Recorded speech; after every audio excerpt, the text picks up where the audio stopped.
আমি যখনই কোনো জানাজায় যাই আমার মনে হয় যারা আমার জানাজায় শরীক হওয়ার কথা তাদের জানাজায় আমি শরীক হচ্ছি। জানি না আল্লাহ কতদিন আর এভাবে শরীক করবেন। জহের প্রকৃত অর্থেই একজন রাজনৈতিক কর্মী। একজন রাজনৈতিক কর্মী যেভাবে উঠে আসে জহের সেভাবেই উঠে এসেছে। জহের হঠাৎ করে মাঝপথে কখনো উঠে আসেনি। আমি জহেরদের বাড়িতে আতোয়ারদের বাড়িতে এক রাত্রে ছিলাম, আজ থেকে মনে হয় 20 বছর আগে।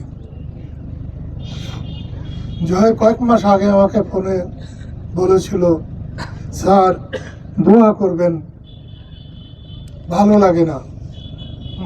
আসলেই দেশটা এমন হবে এটা আমরা কেউ চিন্তাই করি না। RICL TMX, যুগের পর যুগ স্থাপনা থাকে মজবুত। আমি আর আমার কথা বাড়াতে চাই না। এমন সৌভাগ্য যে রোজার মধ্যে জহের মারা গেছে এবং বারটাও হলো শুক্রবার। এমন ভাগ্য খুব কম মানুষের হয়। আপনাদের সবার কাছে অনুরোধ করি, মাফ করে দেওয়ার চাইতে বড় একজন মুসলমানের জন্য কোনো কিছু নাই। পারলে আপনারা সবাই জহরকে মাফ করে দেবেন। তার পরিবারে যারা আছে তাদেরকে যেন আল্লাহ তাআলা এই শোক সইবার শক্তি দেন। আল্লাহ যেন জহরকে মাফ করে ব্যস্তবাসী করেন। আমিন।